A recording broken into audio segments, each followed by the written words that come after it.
Hudson County Executive Tom DeGise hosted a news conference at Hudson Community College to announce new endorsements for his re-election bid.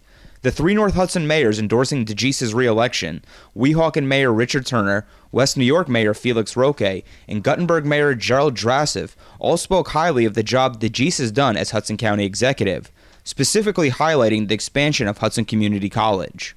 DeGise also answered questions from Hudson County View at the end of the conference, starting with the building of a new Hudson County courthouse and the county's acquisition of property in the Journal Square area. The courthouse area needs to be improved. It has not kept up with the rest of the renaissance of many neighborhoods, not just downtown, but where I live up in the Heights, down on the west side there. It hasn't kept up with that. So what we're looking to do is to try to bring something more favorable into that area. If you go to many of the counties around the state of New Jersey, you find that where there is a courthouse, there is this thriving business area that goes right along with it. That's what we are envisioning.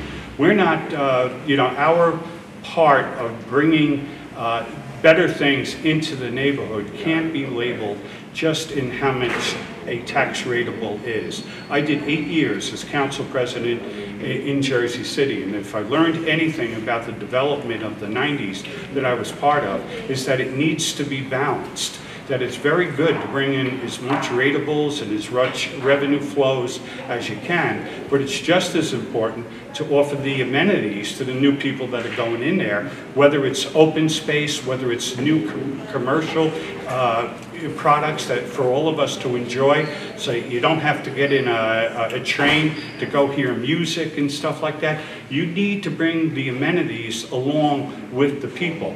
I read in the paper today that Jersey City is building 3 different towers, 75, 60, and 50. Hundreds and thousands of units are going to be there. Do we want these people to become part of our community, or do we just want them to be living in their buildings, go down an elevator, get on a train, and get out of here there? I'm of a belief that government and open space and private development need to be working together, particularly in a neighborhood like that that is so close to the transportation hub of the entire county.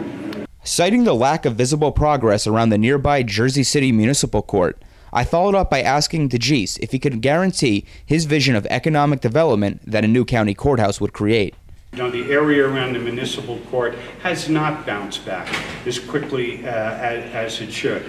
But you're talking about a lot larger. I work in the Brennan Courthouse where the civil courts are, my office and the surrogate is, and the other building that we're looking to replace has all of the criminal courts.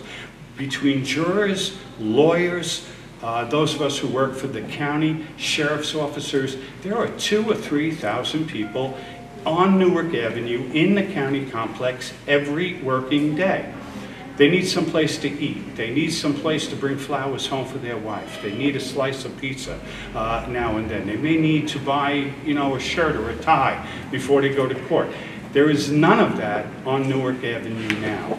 I believe that the critical mass of people that will be brought into a new facility will foster the development that you're talking about. Can I guarantee it? No.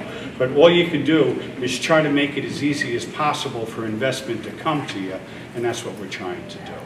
In addition, I asked DeGise about a 2-year-old report done by the Detention Watch Network centered on conditions within Hudson County Correctional's Immigration-Detention Center and what actions DeGise had taken to reform the county jail since the release of the report. The problem with that at that time with the ICE prisoners in the county jail was that we were getting them sent over from New York, if you remember.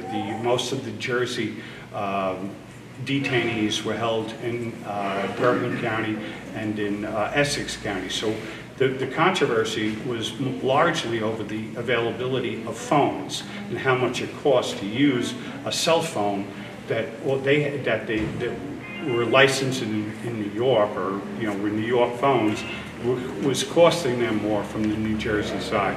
We've taken strides to make the life of the detainees who are not locked up, who live in open space in the jail, a lot better, and I believe that we've done it. The federal government has moved prisoners out of other jails into the Hudson County Jail because they're pleased with the way that we treat them and the way that we deliver them for their court dates and everything else that is necessary. So I don't buy that report, and if I remember right, the entire report was basically that these people shouldn't be there, they should be in New York, and that we ought to be footing the bill for their phone bills, which we refuse to do. I'm Michael Shuren with Hudson County View, the eye of the community.